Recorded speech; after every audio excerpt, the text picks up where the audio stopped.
સુપ્રભાત વિદ્યાર્થી મિત્રો, હું ઉર્મી દેસાઈ, સારસ્વત એકેડેમી રાતા વાપી તરફથી. મિત્રો, આપણે જીવ વિજ્ઞાનમાં પ્રકરણ 5 આનુવંશિકતા અને ભિન્નતાના સિદ્ધાંત વિશે અભ્યાસ કરી રહ્યા છે. હવે આ પ્રકરણમાં એ જીનેટિક્સ સાથે સંકળાયેલું પ્રકરણ છે, એટલે તમારે બહુ ધ્યાન રાખીને આ પ્રકરણના વિડીયોઝ સાંભળવા, જેથી કરીને તમે એને સારી રીતે સમજી શકો. તો આનુવંશિકતા અને ભિન્નતાના સિદ્ધાંતોમાં આપણે અત્યાર સુધીમાં શું વાતો કરી ગયા? તો કે મેન્ડલે કેમ વટાણાના છોડ વાપર્યા, કેમ વટાણાના છોડ પર જ એણે પ્રયોગો કર્યા, અલગ અલગ શબ્દો જે આ પ્રકરણ સાથે સંકળાયેલા છે એ શબ્દો વિશે આપણે સમજ કેળવી, અને ત્યારબાદ આપણે એક સંકરણના પ્રયોગો જોયા. મેન્ડલના એક સંકરણના પ્રયોગમાં આપણે શું શીખ્યા? તો કે મેન્ડલે એવું કીધું કે દરેક લક્ષણ જનીનોની એક જોડ દ્વારા નિયંત્રિત થાય છે. દરેક લક્ષણ દરેક સજીવની અંદર જનીનોની એક જોડ દ્વારા નિયંત્રિત થાય છે. અને એમાં આપણે જોયું કે એણે એક સંકરણના પ્રયોગ અથવા તો એક જનીનના વારસાગમન દ્વારા 2 નિયમો આપ્યા. એ 2 નિયમો શું હતા? તો કે એક પ્રભુત્વનો નિયમ હતો અને બીજો વિશ્લેષણનો નિયમ હતો. પ્રભુત્વના નિયમમાં એણે શું કીધું? તો કે જનીનોની એક જોડ હોય, એમાંથી જોડ એટલે સપોઝ આ કેપિટલ ટી છે તો એને આપણે જોડ કહીશું, અથવા તો આ કેપિટલ ટી સ્મોલ ટી છે તો એને આપણે જોડ કહીશું. આ બધી જોડ છે. તો જોડમાં જો જનીનો હોય, જો જનીન સરખા હોય તો વાંધો જ નથી, પણ જો સમયુગ્મી હોય તો વાંધો નહીં. પણ જો વિષમયુગ્મી હોય તો એક જનીન હંમેશા પ્રભાવી બને અને બીજું જનીન હંમેશા પ્રચ્છન્ન બને. અને પ્રભાવી અને પ્રચ્છન્ન એટલે શું એ પણ આપણે જોઈ ગયા. પ્રભાવી એટલે જે લક્ષણ આપણે જોઈ શકીએ છીએ એ જનીન પ્રભાવી, જે લક્ષણ આપણે જોઈ શકતા નથી એ લક્ષણ પ્રચ્છન્ન. મેં તમને ઉદાહરણ આપ્યું હતું કે મમ્મી પપ્પાના આંખનો કલર એકનો કાળો છે અને એકનો ભૂખરો છે. તમારી આંખ ભૂખરા રંગની આવી તો આપણે એવું કહી શકીએ કે પપ્પાની આંખનું જનીન પ્રભાવી થઈ ગયું. એનો મતલબ એ નથી કે મમ્મીના આંખના કલરનું જનીન તમારી પાસે નથી, છે પણ એ પ્રચ્છન્ન રહી ગયું, દેખાતું નથી. બરાબર? તો એક જનીનોની એક જોડ જે હોય એ જોડમાં એક પ્રભાવી બને અને એક પ્રચ્છન્ન બને. અને જનીનોની આ લાક્ષણિકતા, પ્રભાવી અને પ્રચ્છન્ન બનવાની લાક્ષણિકતાના કારણે આપણે સ્વરૂપ પ્રકાર જોઈ શકીએ, પરંતુ જનીન પ્રકાર જોઈ શકતા નથી. ત્યાર પછી આપણે બીજો નિયમ જોયો હતો, વિશ્લેષણનો નિયમ. તો વિશ્લેષણના નિયમમાં આપણે શું ભણ્યા? તો કે મેન્ડલે એવું કીધું કે જનીનોની જોડ હોય આવી રીતે, તો કે બંને જનીનો એક સાથે જન્યુઓની અંદર જતા નથી. હવે આ જે પિતૃ છે, આ પિતૃ જન્યુઓ બનાવે તો કેવા જન્યુઓ બનાવશે? તો કે એના જન્યુઓ આવી રીતે હશે. બંને જન્યુઓ સરખા છે એટલે શુક્રકોષ બનશે, તો બંને શુક્રકોષમાં કેપિટલ ટી જશે. પણ જો વિષમયુગ્મી પિતૃઓ હોય તો 50% શુક્રકોષ એવા બનશે જેમાં કેપિટલ ટી જશે, અને 50% શુક્રકોષ એવા બનશે જેમાં સ્મોલ ટી આગળ વધશે. બરાબર? એટલે વિશ્લેષણના નિયમ પરથી મેન્ડલે એવું સમજાવવાનો પ્રયત્ન કર્યો કે જનીનો ભલે સમયુગ્મી હોય કે વિષમયુગ્મી, પણ જ્યારે જન્યુઓ બને ત્યારે ફક્ત એક જ જન્યુઓની અંદર ઉતરી આવે. એટલે કે જનીનોની જોડમાંથી જન્યુઓ મુક્તપણે એકબીજાથી છૂટા પડે છે. ત્યાર પછી આપણે દ્વિસંકરણના પ્રયોગની એટલે કે 2 જનીનોનું વારસાગમન વિશે આપણે શરૂઆત કરી હતી. ઘણું ખરું એમાં સમજ્યા પણ હતા, ફરી પાછા સમજીએ. એક સંકરણના પ્રયોગમાં આપણે પુનેટ સ્ક્વેરની વાત કરી હતી. રેજિનાલ્ડ સી પુનેટે પુનેટ સ્ક્વેર બનાવીને કેવી રીતે જનીન સ્વરૂપ ગણી શકાય, કારણ કે સ્વરૂપ પ્રકાર તો આપણે જોઈને કહી દઈએ સજીવને કે કેટલા ઊંચા છે અને કેટલા નીચા છે મેન્ડલના પ્રયોગના અનુસરીને, પણ આપણને છોડ જોઈને નથી ખબર પડતી કે એની અંદર કયા જનીનો પ્રભાવિત થયા અને કયા પ્રચ્છન્ન થયા. તો જનીન પ્રકાર શોધવો હોય તો પુનેટ સ્ક્વેરનો ઉપયોગ કરવો પડે. હવે આપણે દ્વિસંકરણ પ્રયોગ વિશે ફરી પાછા આપણે દ્વિસંકરણ પ્રયોગ તરફ જઈએ. દ્વિસંકરણ પ્રયોગમાં આપણે વાતો કરીએ. તો દ્વિસંકરણ પ્રયોગમાં એટલે કે 2 જનીનોના વારસાગમનમાં મેન્ડલે શું કર્યું? તો પિતૃ પેઢી કેવી લીધી? તો એક પિતૃઓ એવા લીધા કે જેમની પાસે વટાણાના બીજ કેવા છે? ગોળ અને પીળા. અને બીજા પિતૃ એવા લીધા કે જેમાં વટાણાના બીજ ખરબચડા અને લીલા છે. તો પિતૃ પેઢીની અંદર ગોળને કેપિટલ આર અને પીળાને કેપિટલ વાયથી દર્શાવ્યા. ખરબચડાની અંદર સ્મોલ આર અને લીલાની અંદર સ્મોલ વાય રીતે દર્શાવ્યા. અને પછી એ 2 વચ્ચે પરફલન કરાવવામાં આવ્યું અથવા તો ક્રોસ પોલિનેશન કરાવવામાં આવ્યું. તો જ્યારે પી પેઢી જન્યુઓ ઉત્પન્ન કરે તો જન્યુઓની એક જોડ એટલે કે બંને અહીંયા એકચ્યુઅલી બે જન્યુઓની જોડ છે, બરાબર, કેપિટલ આર, કેપિટલ વાય. તો આપણે જોઈ ગયા વિશ્લેષણના નિયમમાં કે દરેક જન્યુ પોતપોતાની રીતે વહન પામે. એટલે અહીંયા કેપિટલ આર અને કેપિટલ વાય અને અહીંયા સ્મોલ આર અને સ્મોલ વાય આવનારી પેઢીની અંદર જશે. અને જ્યારે આ બંને સંયોજાય ત્યારે આપણને કોમ્બિનેશન સંયોજન શું મળે? તો કે capital R small R, capital Y small Y. અને બધા જ છોડ આપણને કેવા મળ્યા? ગોળ અને પીળા. તો આ જે એને પરિણામ મળ્યું એ કેવું હતું? તો કે એક સંકરણના પ્રયોગના જેવું જ પરિણામ હતું. એક સંકરણના પ્રયોગમાં એણે શું કર્યું? કેપિટલ ટી, સ્મોલ ટી લીધા અને F1 પ્રોજેનીમાં એને એક કેપિટલ અને એક સ્મોલ ટી, એટલે કે બધા જ ઊંચા છોડ મળ્યા. આમ જોઈએ તો મીડિયમ હાઇટ મળવું જોઈએ, બરાબર. અહીંયા પણ એવું જ થયું. ગોળ અને ખરબચડાને મિક્સ કરીએ તો આકાર કંઈ અલગ આવવો જોઈતો હતો અને પીળા અને લીલાને મિક્સ કરીએ તો બ્લુ કલર આવવો જોઈએ. પણ શું થયું? તો કે F1 પેઢીમાં બધા જ એને જે પ્લાન્ટ છે એ ગોળ અને પીળા મળ્યા. હવે એને વધારે ક્યુરિયોસિટી જાગી, વધારે ઉત્સુકતા જાગી કે જનીનો નંબર્સમાં વધ્યા છતાં પણ આ F1 પેઢીમાં બધા કેમ એક જ પિતૃ જેવા દેખાય, બીજા પિતૃ જેવા કેમ નહીં દેખાય? તો ફરી પાછું એણે F2 જનરેશન, જેવી રીતે એણે એક સંકરણના પ્રયોગમાં F2 જનરેશન મેળવેલી, F2 પેઢી મેળવેલી, એવી જ રીતે એણે આની અંદર પણ F2 પેઢી મેળવવાનો પ્રયાસ કર્યો, બરાબર. તો હવે આ F2 પેઢી મેળવવા માટે એણે શું કર્યું? તો કે F1ના જે છોડ મળ્યા એમાં એકને નર તરીકે લીધો અને એકને માદા તરીકે લીધો. હવે નર અને માદા તરીકે લીધું એટલે આ 4 જનીનો છે તો 4 પ્રકારના જન્યો ઉત્પન્ન થાય. કેવી રીતે? તો કે આ capital R small R, capital Y small Y છે, બરાબર. ધ્યાન આપજો અહીંયા. હવે આ કેપિટલ આર કેપિટલ વાય સાથે જઈ શકે. આર્યું પહેલું કેપિટલ આર કેપિટલ વાય. પછી સ્મોલ આર કેપિટલ વાય સાથે જઈ શકે, આમ આ રહ્યું સ્મોલ આર કેપિટલ વાય. ત્યાર પછી કેપિટલ આર સ્મોલ વાય સાથે જઈ શકે, આમ, એટલે આ રહ્યું કેપિટલ આર સ્મોલ વાય. અને સ્મોલ આર પોતે પણ સ્મોલ વાય સાથે જઈ શકે, એટલે આ રહ્યું સ્મોલ આર સ્મોલ વાય. એટલે નર હોય કે માદા બંને F1 પેઢીના જે નર હોય કે માદા બંને 4 પ્રકારના જન્યુઓ ઉત્પન્ન કરી શકે. એટલે હવે આપણે પુનેટ સ્ક્વેર લઈશું અને પુનેટ સ્ક્વેરના આધારે આપણે આ 4 પ્રકારના જન્યુઓ વચ્ચે જનીન પ્રકાર મેળવવાનો પ્રયાસ કરીશું. તો જે માદા જન્યુઓ છે એને આપણે એક બાજુએ લખ્યા અને જે નર જન્યુઓ છે એને આપણે એક બાજુએ લખ્યા. હવે આપણે એમની વચ્ચેના જનીન પ્રકાર મેળવવાના છે.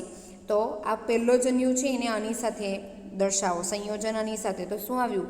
Capital R capital R, capital Y. પછી ફરી પાછો પહેલો અને બીજો જન્યુ, તો શું આવ્યું? તો કે કેપિટલ આર સ્મોલ આર અને કેપિટલ વાય. ફરી પાછો આ અને ત્રીજો જન્યુ નરનો, તો કે capital R capital Y small Y, બરાબર. ત્યાર પછી ફરી પાછું આનું ચોથી વાર સંકરણ, તો કે capital R small R capital Y small Y. એવી રીતે જ આ બધા જ લક્ષણ, બધા જ જનીન સ્વરૂપ મેળવવામાં આવ્યા. અને આ જનીન સ્વરૂપ મેળવ્યા પછી જેની પાસે કેપિટલ આર અને કેપિટલ વાય હોય એ બધા ગોળ અને પીળા. કેમ? તો કારણ કે પિતૃઓ એવા છે એટલે. જેની પાસે સ્મોલ આર અને સ્મોલ વાય હોય એ બધા ખરબચડા અને લીલા. તો એ સિવાયનું કોઈ સંયોજન મળે તો એ શું છે? ભિન્નતા છે. હવે આપણે જોઈએ તો આની પાસે કેપિટલ આર કેપિટલ વાય છે એટલે ગોળ અને પીળા. આ પણ ગોળ અને પીળા, આ પણ ગોળ અને પીળા, આ પણ ગોળ અને પીળા, આ પણ ગોળ અને પીળા, આ પણ ગોળ અને પીળા, આ ગોળ અને પીળા, આ ગોળ અને પીળા. યાદ રાખજો હું કેવી રીતે કરું છું. જેની પાસે કેપિટલ આર અને કેપિટલ વાય હોય એ ગોળ અને પીળા, આ પણ ગોળ અને પીળા. તો કેટલા થયા ગોળ અને પીળા? ગણો કેટલા થયા? 1 2 3 4 5 6 7 8 ને 9. તો છે ને ગોળ અને પીળા કેટલા મળ્યા? 9. હવે આપણે જોઈએ ખરબચડા અને લીલા કેટલા મળ્યા. તો કે સ્મોલ આર અને સ્મોલ વાય હોય તો જ ખરબચડા અને લીલા.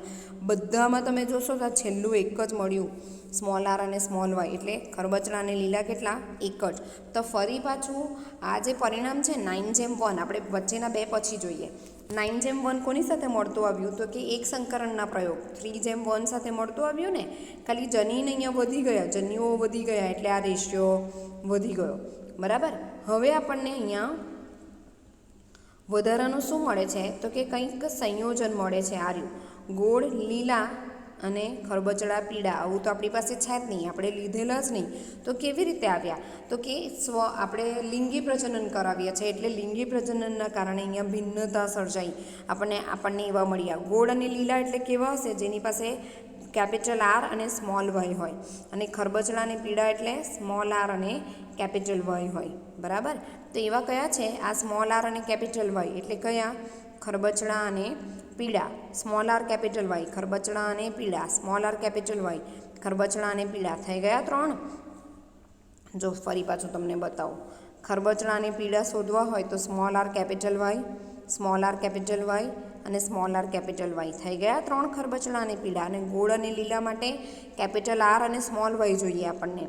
બરાબર? તો આ એક કેપિટલ આર અને સ્મોલ વાય, આ કેપિટલ આર અને સ્મોલ વાય, અને આ કેપિટલ આર અને સ્મોલ વાય. તો થઈ ગયા 3 ગોળ અને લીલા. તો આ સંકરણ એટલે કે દ્વિસંકરણ અથવા તો 2 જનીનોના વારસાગમન પરથી એણે ફરી પાછો એક નિયમ તારવ્યો. તો એ નિયમ શું હતો? તો કે મુક્ત વિશ્લેષણનો અથવા તો મુક્ત વહેંચણીનો નિયમ, લો ઓફ ઇન્ડિપેન્ડન્ટ અસોર્મેન્ટ. હવે આ શું છે લો ઓફ ઇન્ડિપેન્ડન્ટ અસોર્મેન્ટ? તો તમે એક જનીનોના વારસાગમનમાં જે ભણીને આવ્યા ને વિશ્લેષણનો નિયમ, એવો જ કંઈ લો ઓફ ઇન્ડિપેન્ડન્ટ અસોર્મેન્ટ એટલે કે મુક્ત વહેંચણીનો નિયમ છે. મુક્ત વહેંચણી એટલે અહીંયા શું? તો કે capital R small R, capital Y small Y, આવું આપણને મળે છે. બરાબર? તો આ જ્યારે જન્યુઓ બનાવે તો જન્યુઓ કઈ રીતે બનાવે? Capital R capital Y, small R capital Y, capital R small Y અને સ્મોલ આર સ્મોલ વાય, આવી રીતે જન્યુઓ બનાવે. જન્યુઓ આવી રીતે બને છે? નથી બનતા. જો બતાવું. આવી રીતે એને બનાવવા હોય તો આવી રીતે પણ જન્યુઓ બનાવી શકે ને. Small R capital R small R, small R capital R, capital Y small Y અને સ્મોલ વાય કેપિટલ વાય, આવી રીતે જન્યુ નથી બનાવતા. કેમ નથી બનાવતા? તો કે બની શકે કે આ બંને વિષમયુગ્મી છે. સમયુગ્મી વિષમયુગ્મી આપણે ભણી ગયા ને, તો આ કેવા છે? વિષમયુગ્મી છે. જો વિષમયુગ્મી જનીનો હોય, ઉદાહરણ તરીકે અહીંયા કેપિટલ આર છે ને અહીંયા કેપિટલ વાય છે, આવી રીતે અહીંયા સ્મોલ આર છે ને અહીંયા સ્મોલ વાય છે. જો આવી રીતે વિષમયુગ્મી રંગસૂત્રો હોય અને વિષમયુગ્મી જનીનો હોય તો આ એની જાતે ઇન્ડિપેન્ડન્ટલી પોતાની જાતે આવનારા જન્યુની અંદર જશે અને આ ઇન્ડિપેન્ડન્ટલી પોતાની જાતે આવનારા જન્યુની અંદર જશે. બંનેને એકબીજા સાથે લેવા દેવા નથી કે કેપિટલ આર જાય તો જ સ્મોલ આર કે હું જાઉં, એવું જરૂરી નથી. હવે આને આપણી અંદર સમજીએ તો મમ્મીના આંખનો કલર અને પપ્પાના આંખનો કલર આવવાના છે તમારી અંદર, તો એ બંને વાળના કલરના જનીન છે એની સાથે વાતો ના કરે કે ભાઈ તું જઈશે તો જ હું આવીશ. સમજ પડે છે? એને આપણે કહીશું મુક્ત વહેંચણીનો નિયમ. દરેક જનીન વનસ્પતિ હોય કે પ્રાણી હોય, તમને અહીંયા વનસ્પતિમાં ડિસ્કસ કરેલું છે, પણ પ્રાણીની અંદર પણ દરેક જનીન પોતપોતાની રીતે આવનારી પેઢીની અંદર દાખલ થશે. એને એની આજુબાજુના જનીન સાથે કોઈ લેવા દેવા નથી. એને આપણે કહીશું મુક્ત વહેંચણીનો નિયમ. જોઈએ. દ્વિસંકરણ પ્રયોગમાં સ્વરૂપ પ્રકાર ગોળ પીળા, ખરબચડા પીળા, ગોળ લીલા અને ખરબચડા લીલા એટલે કે 9:3:3:1 પ્રમાણમાં પ્રદર્શિત થયા છે. મેન્ડલ દ્વારા અભ્યાસ કરવામાં આવેલા લક્ષણોમાં પણ આવું જ કંઈ પ્રમાણ પ્રાપ્ત થયું. 9:3:3 પ્રમાણને 3 પીળા અને 1 લીલાની સાથે 3 ગોળ અને 1 ખરબચડાને સંયોજન શ્રેણીમાં વ્યુત્પન્ન કરી શકાય છે. અને એને આવી રીતે પણ લખી શકાય: 3 ગોળ, 1 ખરબચડા, 3 પીળા, 1 લીલા. એને આપણે પેલું ax + by² આપણે આગળ જોયેલું ને એક સંકરણમાં, એવી રીતે વિસ્તૃતિકરણ કરીએ તો 9 ગોળ અને પીળા, 3 ખરબચડા અને લીલા, 3 ખરબચડા અને પીળા, 3 ગોળ અને લીલા અને 1 ખરબચડા અને લીલા, આવી રીતે આપણને એના લક્ષણો મળી શકે. હવે દ્વિસંકરણના પ્રયોગમાં શું થાય છે? તો કે બે વિરોધાભાસી લક્ષણો ધરાવતા છોડ વચ્ચે સંકરણ થાય છે. અને આ સંકરણના પરિણામે મેન્ડલે એક બીજો સામાન્ય નિયમ રજૂ કર્યો, જેને એણે કીધું મુક્ત વહેંચણીનો નિયમ. આ નિયમ શું દર્શાવે છે? તમારે આ યાદ રાખવાનું છે. જ્યારે કોઈ સંકરણમાં લક્ષણોની 2 જોડ સાથે આવે ત્યારે જોડનું લક્ષણ બીજી જોડના લક્ષણથી સ્વતંત્ર રીતે વિશ્લેષણ પામે છે. શું છે લાઈન? સમજો પાછી. કે જ્યારે કોઈ સંકરણમાં લક્ષણોની 2 જોડ આવે છે ત્યારે કોઈ એક જોડનું લક્ષણ બીજી જોડના લક્ષણથી સ્વતંત્ર રીતે વિશ્લેષણ પામે છે. અહીંયા 2 જોડ એટલે કઈ? કેપિટલ આર કેપિટલ વાય અને સ્મોલ વાય આ પોતાની રીતે પોતાને પ્રદર્શિત કરશે અને આ પોતાની રીતે પોતાને પ્રદર્શિત કરશે, એટલે કે પોતાનો સ્વરૂપ પ્રકાર બતાવશે. એને એકબીજા સાથે કોઈ લેવા દેવા નથી. હવે અહીંયા તમને સમજાવેલું છે, જે આપણે કરીને ગયા ને એ જ વસ્તુ પાછી છે. જોઈએ તો કે F1 જનરેશનની અંદર capital R capital Y small Y છોડમાં અર્ધીકરણ દરમિયાન અંડકોષ અને પરાગરજ ઉત્પન્ન થાય. આ સમયે જનીનોના બે જોડના મુક્ત વિશ્લેષણને સમજવા માટે પુનેટ સ્ક્વેરને સફળતાપૂર્વક ઉપયોગ કરી શકાય. આપણે જોયું ને પુનેટ સ્ક્વેરમાં કે જો નર હોય અને માદા હોય તો બંને 4 પ્રકારના જન્યુઓ ઉત્પન્ન કરી શકે. જનીનની એક જોડ કેપિટલ આર અને સ્મોલ આરના વિશ્લેષણ પર વિચાર કરીએ તો 50% જન્યુમાં કેપિટલ આર જાય અને 50% જન્યુમાં સ્મોલ આર જાય. હવે તેની સાથે કેપિટલ વાય અને સ્મોલ વાય પણ છે, એટલે 50% જન્યુમાં કેપિટલ વાય જશે અને 50% જન્યુમાં સ્મોલ વાય જશે. બરાબર. આથી જન્યુઓના 4 જનીન પ્રકાર બની શકે છે. કયા? જે આપણે બનાવ્યા, capital R capital R small R capital Y અને સ્મોલ વાય, જેમાં પ્રત્યેકની સંખ્યા કુલ 25% છે, એટલે કે 1/4 છે. 100% જન્યુઓ ગણીએ આપણે તો 4 પ્રકારના જન્યુઓ ઉત્પન્ન થાય, એટલે એને જો ટકાવારીના આધારે આપણે ડિવાઈડ કરીએ તો એ 25% છે. હવે આ જે 4 જન્યુઓ ઉત્પન્ન થયા એ 4 જન્યુઓને તમે પુનેટ સ્ક્વેરમાં બતાવો તો 16 સ્ક્વેર ઉત્પન્ન થાય. બરાબર. 16 જેટલા ખાના બને અને આ 16 ખાના ઉપરથી તમારે સ્વરૂપ પ્રકાર અને જનીન પ્રકાર શોધવાનો છે. તો તમને ટેક્સ્ટબુકમાં આ પેરેગ્રાફ પતે પછી ટેબલ આપેલો છે, એ ટેબલમાં તમારે સ્વરૂપ પ્રકાર અને જનીન પ્રકાર શોધવાનો. તો જનીન પ્રકાર તો તમને 16 જેટલા મળે, પણ સ્વરૂપ પ્રકાર કેટલા મળે? 4 જ મળે. એટલે શું? આની અંદર આપણે જોઈ ગયા. બરાબર. આ જે બધા છે, આ કેપિટલ આર સ્મોલ આર, આ બધા આ જે નીચે લખેલા છે એ બધા તમારા જનીન પ્રકાર છે. આ બધા તમારા જનીન પ્રકાર છે. અને અહીંયા નીચે જોઈશું આ ગોળ પીળા, ગોળ લીલા, ખરબચડા પીળા અને ખરબચડા લીલા એ તમારા સ્વરૂપ પ્રકાર છે. એટલે તમે તમારી ટેક્સ્ટબુકમાં જે કોષ્ટક આપેલું છે આ પેરેગ્રાફની નીચે, એમાં સ્વરૂપ પ્રકારમાં લખી શકો 4 સ્વરૂપ પ્રકાર અને જનીન પ્રકારમાં લખી શકો 16 જનીન પ્રકાર. બરાબર. હવે આગળ મેં તમને કીધું હતું કે આપણે એકસંકરણ અને દ્વિસંકરણની વાતો કરી જઈએ ને પછી અપૂર્ણ પ્રભુતા વિશે વાતો કરીશું. તો અપૂર્ણ પ્રભુતા એટલે શું? તો મેન્ડલે એવું સમજાવ્યું કે જનીનોની જોડમાં એક જોડ હંમેશા પ્રભાવી બને અને એક હંમેશા પ્રચ્છન્ન રહે. બરાબર. તો જ્યારે એણે આવું સમજાવ્યું ત્યારે ઘણા બધા સાયન્ટિસ્ટે એનો અપોઝ કર્યો, વિરોધ કર્યો કે એવું દર વખતે જરૂરી નથી કે એક પ્રભાવી બને અને એક પ્રચ્છન્ન બને. તો એને સાબિત કરવા માટે એક પ્રયોગ કરવામાં આવ્યો, જેને નામ આપ્યું અપૂર્ણ પ્રભુતા. એટલે કે સંપૂર્ણપણે કોઈ એક જનીન પ્રભાવિત થતું નથી. એટલે શું? તો કે એનું જે સ્વરૂપ પ્રકાર છે એ મિક્સ થઈ જતા હશે. બરાબર. એના જે સ્વરૂપ પ્રકાર છે એ મિક્સ થઈ જાય. હવે આ સ્વરૂપ પ્રકાર મિક્સ થઈ જવું એટલે શું? તો કે સ્વરૂપ પ્રકાર મિક્સ થવું એટલે આપણે જોયું ને કેપિટલ આર અને સ્મોલ આર, તો એ બંને સાથે પ્રભાવિત થાય. કેપિટલ ટી અને સ્મોલ ટી બંને સાથે પ્રભાવિત થવાનો પ્રયાસ કરે, એટલે જે છોડ છે એ બની શકે કે મીડિયમ હાઇટના આવે. બરાબર. તો અહીંયા એમણે એક વનસ્પતિ જેનું નામ છે શ્વાન પુષ્પ. શું નામ છે? શ્વાન પુષ્પ એટલે કે ડોગ ફ્લાવર અથવા તો એન્ટ્રીથિયમ સ્પીસીસ. આ એન્ટ્રીથિયમ સ્પીસીસ તમે મૂવીમાં ને એમ જોઈ હશે, પેલા ડુંગર ઉપર પર્પલ કલરના ફૂલ ઉગેલા બતાવે, આખો ડુંગર પર્પલ કલરના ફૂલથી ભરાયેલો હોય, એ એન્થેરિયમ સ્પીસીસ છે. બરાબર. તો એ સ્પીસીસની અંદર આ અપૂર્ણ પ્રભુતાનો પ્રયોગ કરવામાં આવ્યો. આ પ્રયોગ શું છે આપણે જોઈએ. આ જો આ રીતે પિતૃપેઢી લેવામાં આવી. પિતૃપેઢીમાં લાલ અને સફેદ રંગના પુષ્પો લેવામાં આવ્યા.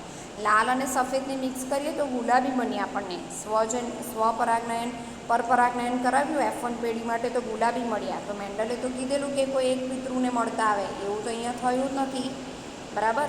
એટલે ઘણા બધા વૈજ્ઞાનિકોએ એવું કીધું કે જરૂરી નથી કે 2 જનીનો હોય એમાં એક પ્રભાવી હોય ને એક પ્રચ્છન્ન હોય. બની શકે કે બંને પોતાનું સંયુક્ત સ્વરૂપ પ્રકાર પણ દર્શાવી શકે. એ આપણે અહીંયા જોઈ શકીએ છીએ કે લાલ અને સફેદ રંગના પુષ્પ વચ્ચે પરપરાગનયન કરાવીએ તો આપણને ગુલાબી રંગના પુષ્પો મળ્યા.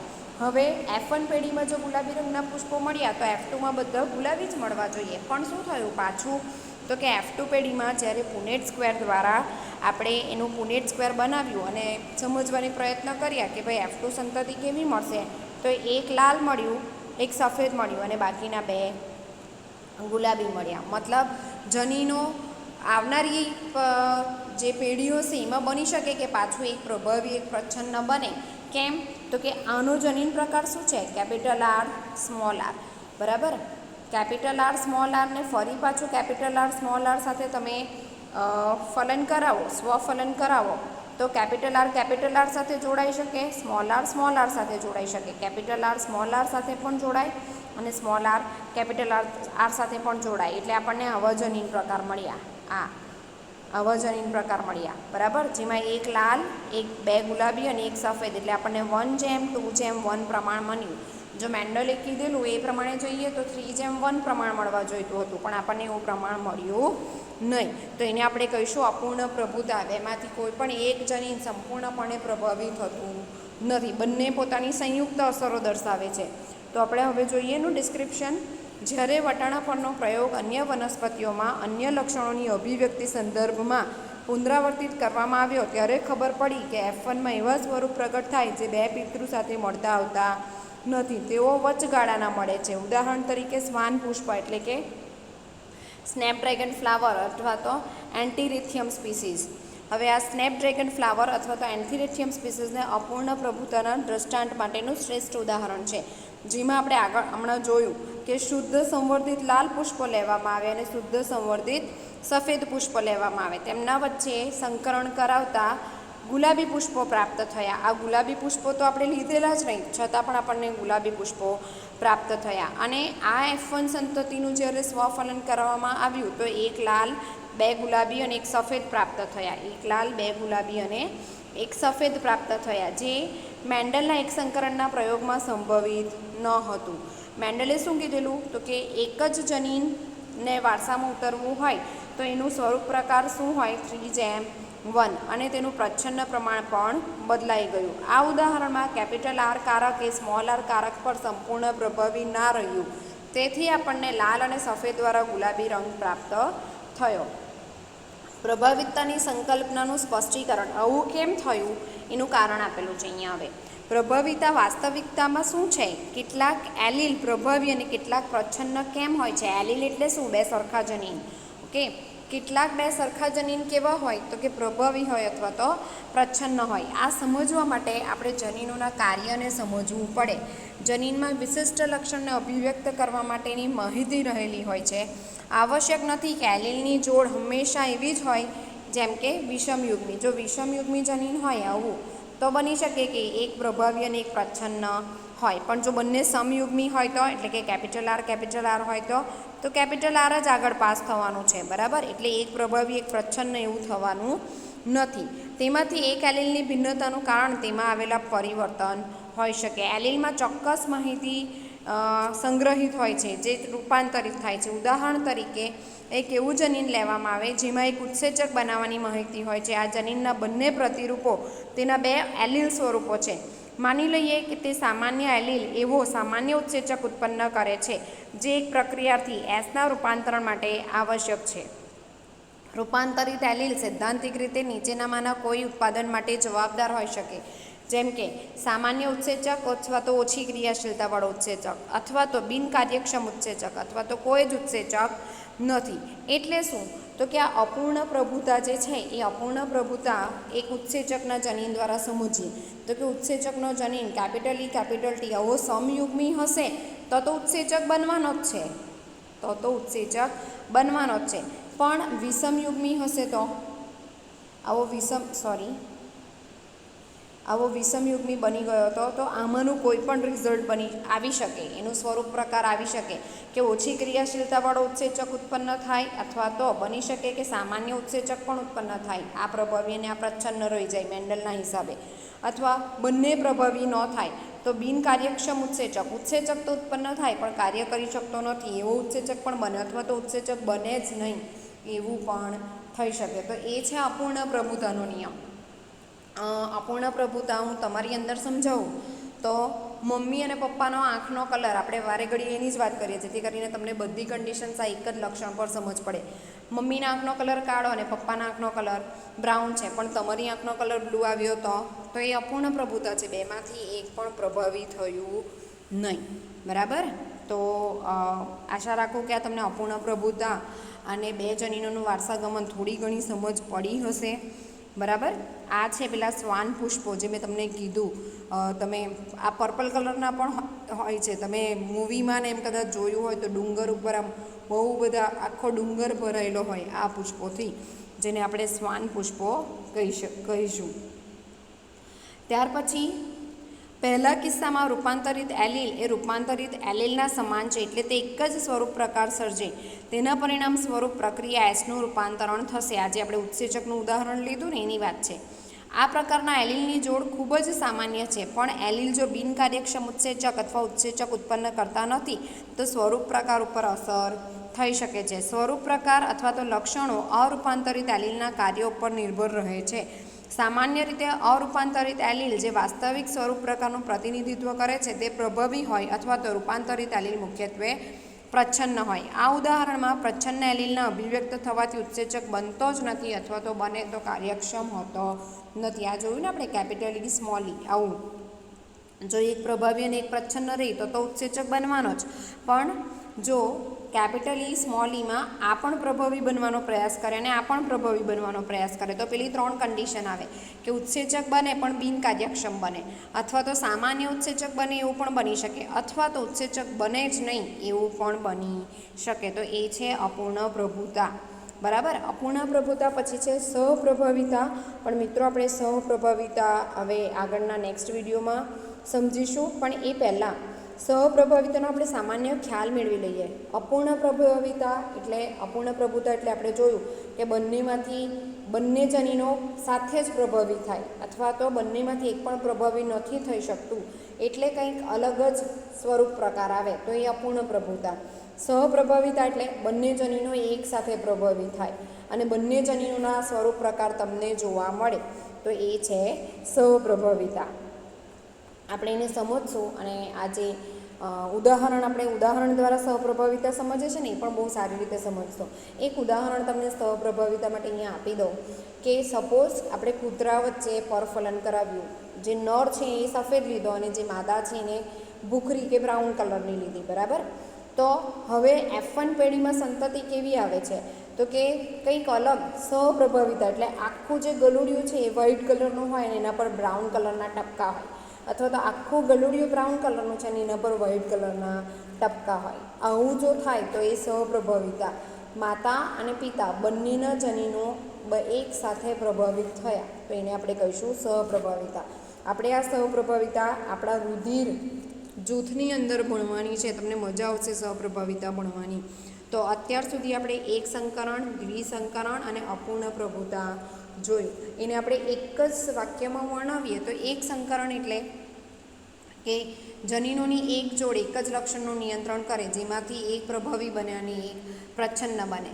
બે જનીનોનું વારસાગમન એટલે કે બે લક્ષણોનું નિયંત્રણ બે જનીનોની જોડ દ્વારા થાય અને આ જનીનો જ્યારે વારસામાં ઉતરે ત્યારે મુક્ત રીતે પોતાનો સ્વરૂપ પ્રકાર દર્શાવી શકે છે. ત્યાર પછી આપણે જોઈએ અપૂર્ણ પ્રભુતા.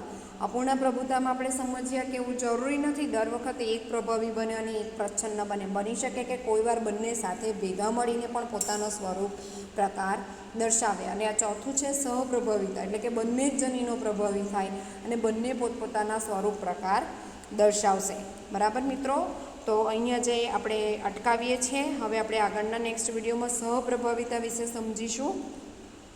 અને બની શકે એટલું મેં તમને કીધું છે કે આ જનીનો વિશે જનીન વિદ્યાના જે આ ચેપ્ટર્સ છે એના વિડીયો બે વાર વાંચો, બે વાર સાંભળો, ટેક્સ્ટબુકમાં વાંચો, જેથી કરીને તમને ઘણું ખરું મગજમાં ઉતરી જાય, તમે એને સમજી શકો.